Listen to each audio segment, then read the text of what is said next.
Tonight, calls from the Scottish Government for the Chancellor to get a grip, as Rachel Reeves backs off from plans to raise income tax rates in the budget later this month. Also on tonight's programme, bosses of some of Scotland's smallest councils are in line for a 24% pay rise. I think it's a bit shocking when everybody else is facing the cost of living. It seemed like quite a hike, but I guess these people have been, you could say, underpaid. I'm live in Athens, where tomorrow Scotland could take a huge step closer to World Cup qualification. And repairing the Pyramid Cairn high above Balmoral, dedicated to Prince Albert by Queen Victoria. I'm Laura Goodwin and this is Reporting Scotland.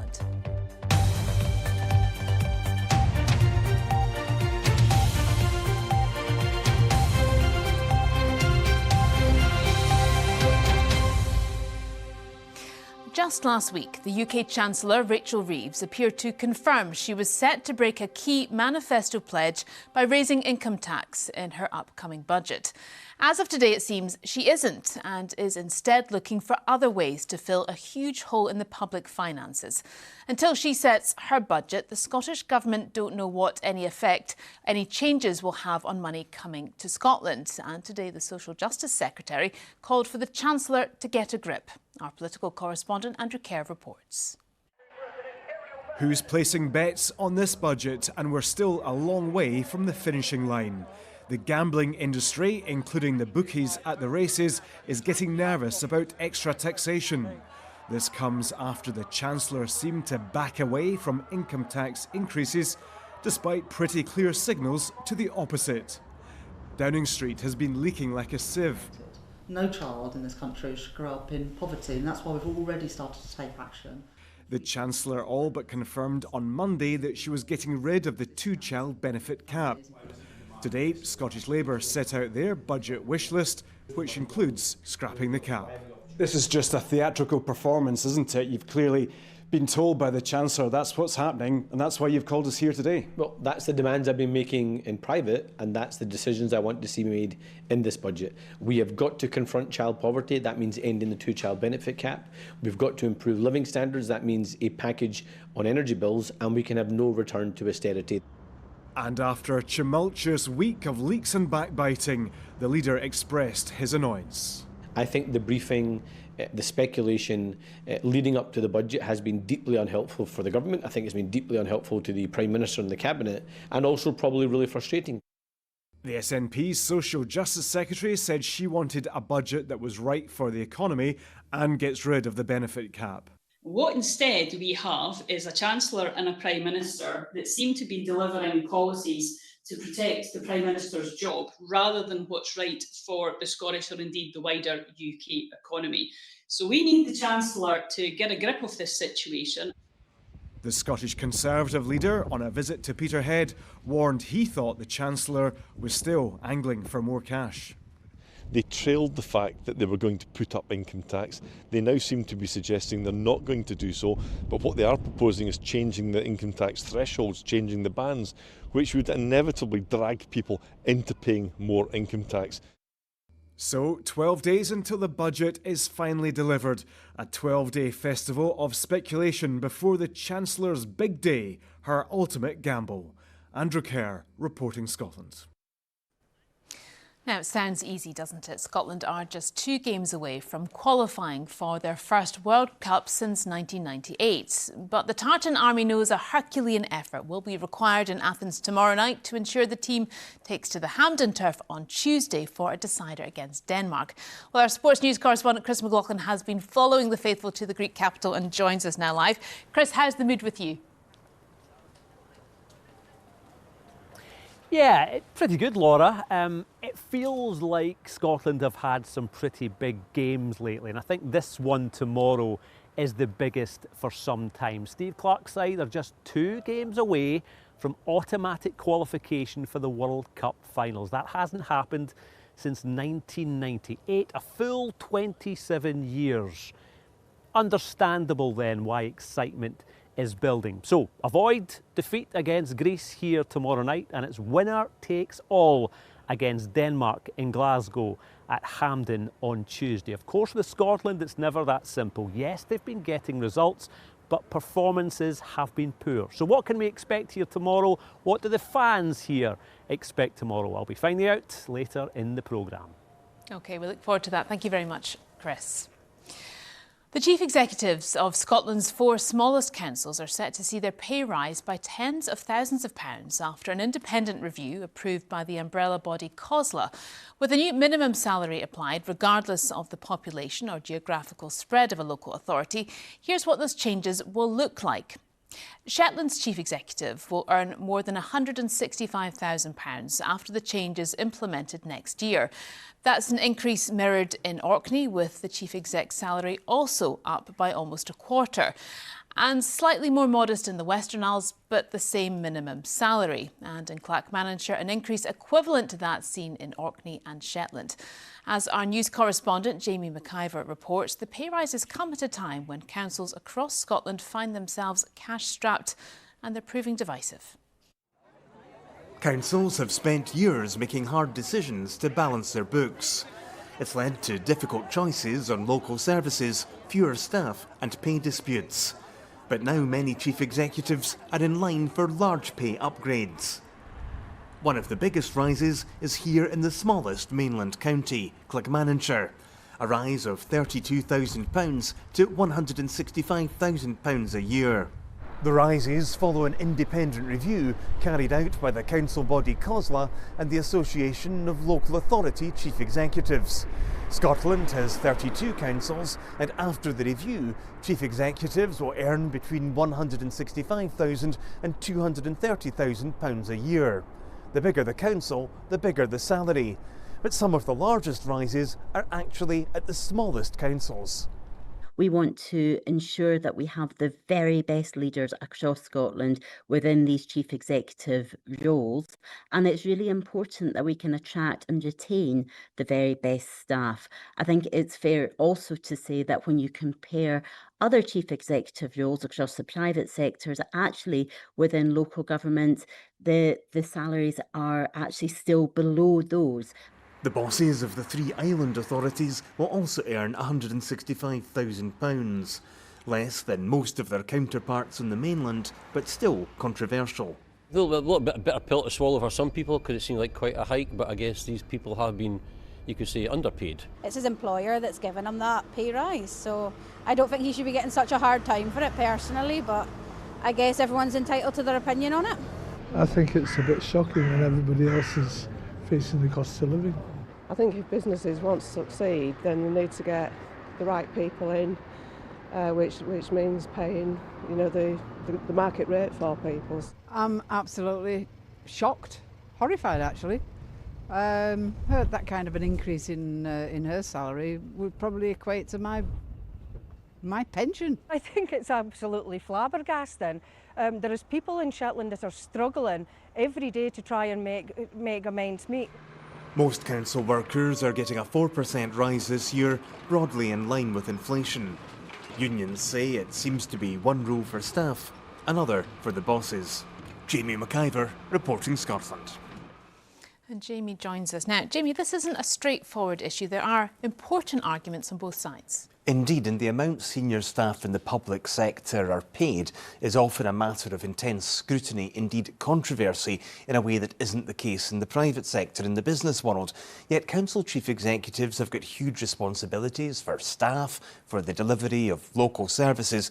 Indeed, the chief executive of Shetland Council has responsibilities covering local ferry services, and island authorities in general may sometimes struggle to attract candidates for their most senior jobs, just like we hear about the problems filling vacancies in rural schools or about the problems facing the NHS in some isolated areas. But that's one argument. How it may look is quite another against years of cuts and savings. Now, this year saw the highest council tax rises across Scotland for around about 20 years. And the impression that can be generated by large pay rises for people who are already well paid in objective terms may make it harder to sell or explain proposed cuts or perhaps further increases in the council tax next year. OK, Jamie, thank you for talking us through that. Some of the day's other stories now. A body's been found in the search for a Glasgow busker who's been missing since August. 25-year-old Lewis Cuthbert was last seen at about 4 p.m. on Monday the 4th of August in the Lesmahago Road area of Straven. His disappearance sparked a massive search operation by police. A body was recovered from the River Clyde near the Pacific Quay area of Glasgow last Tuesday. Resident doctors in Scotland, previously known as junior doctors, are being balloted on strike action, which could begin early next year. BMA Scotland says the Scottish Government's latest pay offer is below what the independent pay body recommended. Health Secretary Neil Gray insists it's a fair, affordable, equitable deal. A previous strike was called off in summer 2023 after a new offer was accepted. Police are searching for the driver of a car that crashed into the River Nairn earlier today. Emergency services were called to the scene around 2 miles south of Nairn shortly after 9 this morning. The passenger was taken to Rigmore Hospital in Inverness. The driver is believed to be 59-year-old Martin Hanna, who was last seen on Cawdor Road. Members of the public have been advised not to approach him. After we leave you this evening, BBC One will be dedicated to children in need. And the news at 7 on BBC Scotland is also getting into the spirit, hearing from a member of the Children in Need choir. Autumn helps care for her mum and half-sister and has been sharing her story. It can be quite difficult sometimes, but you kind of learn how to help. She'll help with preparing meals for herself and her sister, and for me. She'll make sure I'm okay, she'll check in with me. She's only 12 years old, and it's a lot for her to take on. But she also goes to her dad's. There's a lot for her to help with there as well. For 44 years, football fans in Scotland haven't been able to buy alcohol at football stadiums unless they're in hospitality. It was banned after the 1980 Scottish Cup final between Celtic and Rangers turned into a riot. But now Aberdeen will become the first club in the Scottish Premiership to take part in a scheme to trial serving alcohol with certain restrictions for an upcoming match against Kilmarnock. St Johnstone will also be taking part in the scheme. Ben Phillip reports. Pre-match is all part of the enjoyment for football fans, whether it's a hearty breakfast, the walk to the ground or meeting friends at the pub. But one thing supporters can't do in Scotland, unless you're in hospitality, is drink alcohol at the stadium. They're spilling right onto the pitch. And this is why. This is now like a scene out of Apocalypse Now. A riot during the 1980 Scottish Cup final between Rangers and Celtic at Hampden. Alcohol was banned in the aftermath, but is there thirst for change? It should have been done years ago. Yeah. If it's policed properly, it should be fine. I didn't like it because they were throwing tins and weeing everywhere, and it wasn't fine to take your kids in them days. I know a lot of people go down to games in England and they get it there and they seem to manage it. Aberdeen have been granted a licence to sell alcohol ahead of their match against Kilmarnock in December. It's a pilot to see how alcohol mixes with the matchday experience. Pittodrie will be the first Scottish Premiership stadium to serve alcohol outside of hospitality since 1981. Home fans will only be able to buy drink in the lower concourse of the Richard Donald stand before kick-off, and they won't be able to drink within sight of the pitch. A trip to the rugby at Murrayfield, and fans are allowed to drink alcohol even while watching the match. Many football fans feel they're being punished for sins of the past and want to be treated equally. You know, so there's that old saying about this is why we don't have nice things, and you know, I would like to think that people will respond to the challenge and will behave properly and accordingly. St Johnstone will also trial alcohol sales during tomorrow's match against Queen's Park. Similar pilots have been tried among lower league sides this year. Individuals drink alcohol, they perhaps become a bit looser with their lips and looser with their actions, which then can translate into issues for stewards or police. So we'll have to wait and see how this transpires. Despite the trials, the Scottish Government says it has no plans to end the alcohol ban. Instead, it's for local authorities and police to ensure that trials are within the law. Ben Phillip, reporting Scotland, Aberdeen. Well, let's get tonight's sport with Sheila. I have a pretty good guess what you're starting with tonight. OK, what is it then? I think we might be back to Athens. What do you think? We'll go with that. It could be quite the weekend in store, couldn't it? Hello there. Well, we've been counting down to it all week, and now, on the eve of the first match of a massive double-header for Scotland, Steve Clarke has urged his side to give everything to secure automatic World Cup qualification. It's Greece away tomorrow, and this is where all the action will take place at the Georgios Karaskakis Stadium, home of Olympiacos in the outskirts of Athens. Well, we heard from our sports news correspondent Chris McLaughlin a bit earlier, and he sent this report from the Greek capital. In Athens, they say you can't walk far without stumbling across ancient history. This weekend, you can't walk far without seeing a Scotland fan, hoping this visit can help with some history of their own. Yeah, it means a lot to me personally to get to America or Canada and see Scotland playing a World Cup. I'm not getting any younger, so it might be my last. It feels massive because obviously we've not experienced a World Cup. I know my mum and dad have, so we've all heard stories and we've watched documentaries about it, but it's so big. It's 180 minutes to qualify for the first World Cup. Can't describe it really. I'm going to go out on a limb here and maybe suggest you weren't born the last time Scotland got to a World Cup. Yeah, I definitely was not born the last time Scotland was at a World Cup, so the fact that I'd be able to see Scotland in a World Cup in my lifetime would obviously be something really special. The men hoping to make their dreams come true have spent the past few days in warm weather training in Turkey, well aware of what's needed and what is at stake. Need more from every player. Every player in the squad possibly got a part to play over the next couple of games, so we need them all at it. We need them all 100%, and the more players that can bring their A game to the pitch, obviously the better chance we've got. This is how it's shaping up with 2 games left. Belarus and the Greeks are out of it. Denmark ahead purely on goal difference. Remember, top spot qualify automatically. Second spot, and it's the playoffs in March. They'll be looking for a bit of revenge this weekend, I guess. Obviously, we're all aware we weren't at our best against Greece, but we still won, which is a sign of a good side. So, as I just said before, I don't care how we do it. As ever, they believe they'll be coming. Stage 1, avoid defeat to Greece. From Athens, Chris, good to see you. You spoke to a lot of fans there that haven't seen Scotland at a World Cup, but neither have a lot of the players. Does that show the magnitude of this week? Yeah, I think it does, Sheila. And, you know, I was thinking that sometimes, and you'll know what I mean by this, when you cover matches like this, you can sense the mood away from the beer and the bravado.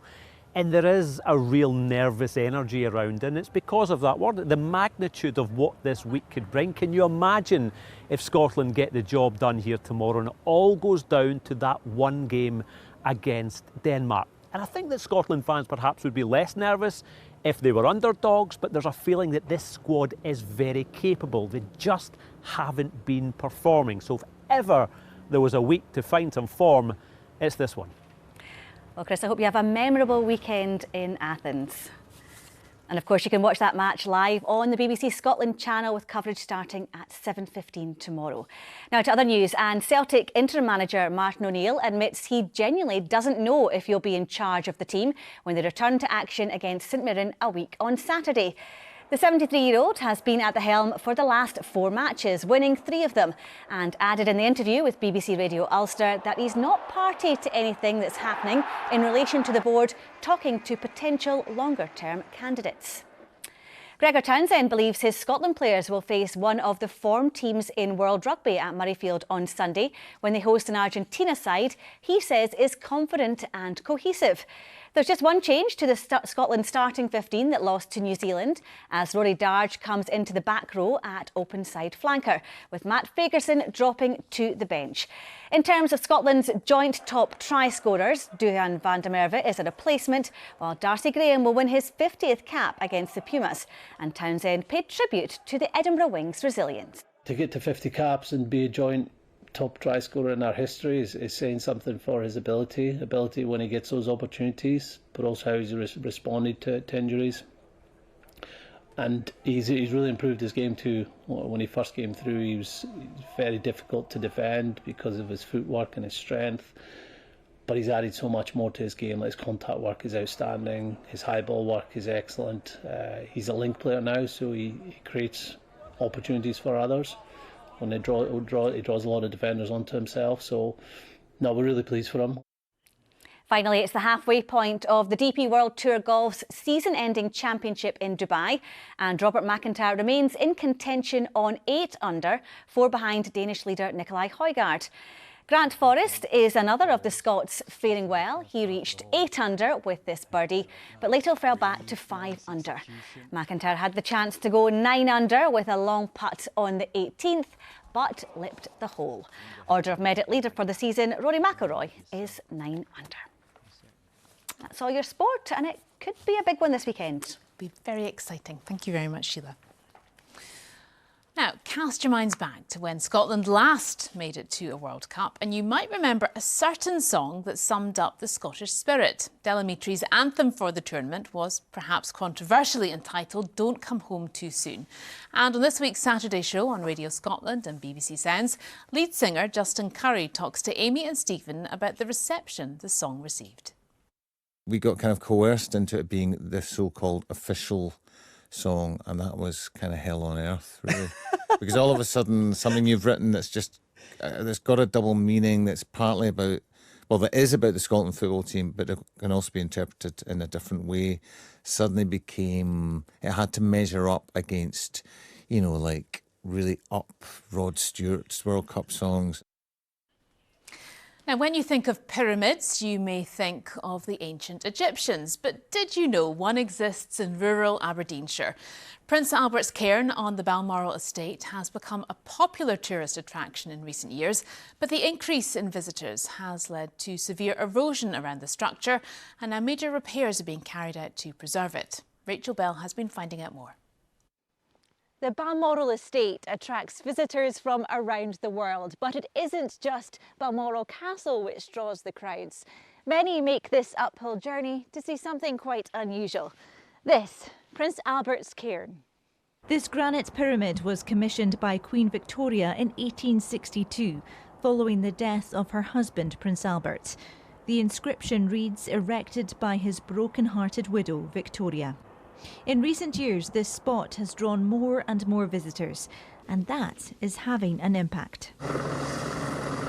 This helicopter has airlifted nearly 300 tonnes of material to the hillside as part of major repairs to tackle erosion around the cairn. Over the last sort of few years, the foundation of the pyramids started to become exposed through just wear and tear just from people using the place and coming up to see it. You can see here this was the original ground level, and now it's, you know, this is only really since COVID times it's become like this, so it's eroding at quite a rate now, so we have to try and catch it before it becomes a real issue. We'll need to underpin some of the foundations and consolidate them, and we'll need to, we're going to build a retaining wall around the outer edge, using the boulders that we've lifted up. It's expected the works will take a couple of months to complete. The project has been part funded by the Cairngorms National Park Authority. I remember coming here years ago and you would be the only person here, but as we see with lots of things on social media these days, things get a bit of traction, lots of people are now coming, and obviously that has a bit of an impact on it. We obviously want to welcome everyone to the Cairngorms, and part of that's making sure they have a good experience. So on the one hand, it's that experience for the visitor. On the other hand, it's also working against things like erosion, trying to make sure the places are actually protected. This cairn was a personal and a permanent reminder of Queen Victoria's grief. It was built in a place where she said she could forget the world and its sad turmoils. 163 years on, it's still here, and it's hoped these works will help preserve it for future generations. Rachel Bell, reporting Scotland, Balmoral. It is a lovely walk. Time now for the weather with Christopher. I saw some areas had a bit of snow today, is that right? Yes, there was a little bit of snow, but what a difference compared with yesterday. Sunshine and blue sky, the beautiful Isle of Skye there. What a picture. Thank you to our weather watcher for that. Good evening to you. Yes, Let me show you some snow, actually. This was the picture earlier this morning through parts of Inverness-shire, because those showers meeting the cold air did fall wintry in a few spots. Through this evening, we've still got a few showers streaming in on the east-northeast wind. Many areas dry, but we've got some cloud and rain just pushing in towards the far south there. Temperatures down close to freezing, if not sub-zero in a few spots with the frost. So it will be a cold start to the day tomorrow once again. Now, the weekend as a whole, we've got high pressure to the north, but also that's where the cold air is. So generally dry, bright but chilly, and the chance of 1 or 2 showers at times. Initially tomorrow, it's a cloudy start through parts of Ayrshire, Dumfries and Galloway, South Lanarkshire and the borders. That cloud could stay with you all day. Elsewhere, mostly dry with some decent spells of sunshine, but always cloudy conditions in the east, with the best of the prolonged sunshine in the west. Here's a snapshot mid-afternoon. You can see that cloud still with us. Temperature-wise, not quite as cool as today, around 6 to 9 Celsius. In the east, Edinburgh in towards 5, maybe 10. But again, cloudier here with the best of the sunshine likely. In the west, 1 or 2 showers coming through at times. The winds perhaps not quite as brisk as they were today in the south. Into tomorrow evening, we've got some clear skies, so once again a chilly night on the cards, and you can see a few showers just pushing in towards Shetland there. That is a cold front that will slip south on Sunday, bringing some cold north winds and the chance of a few showers, some areas of cloud at times too. So this is the picture for the second half of the weekend. Central and southern Scotland still dry with some sunshine. There's the cold front bringing a few showers as they come inland, falling wintry at elevation. But temperatures around 6 to 8 Celsius, so once again quite a cool feel. And actually, as we head into next week, those cold north winds are sticking with us, feeling quite bitter at times. Let me show you Monday, and you'll see what I mean in terms of the north winds. Feeding in some cloud, 1 or 2 showers, but many central and southern areas dry with some sunshine, but on the thermometer, just 4 to 6 Celsius across the mainland. And the source region for that cold north wind is the Arctic, but will it snow? That's the question. We've got one ingredient in the cold air. We need some moisture, and a few of the weather models are potentially forecasting a low pressure or 2 to sweep through. That could bring us some snow, but the weather models at the moment not in agreement, so it is very much one to watch. But you can see through the course of next week it will be chilly, temperatures single digits, some sunshine, some showers, and some of those showers could well be wintry. That's the forecast for now. Christopher, thank you. Now tonight's main news again. Calls from the Scottish Government for the Chancellor to get a grip as Rachel Reeves backs off from plans to raise income tax rates in the budget later this month. Christopher and I will be here with your late news at around 10:30 tonight. Until then, from everyone on the team, wherever you're doing, have a great weekend and thank you very much for joining us.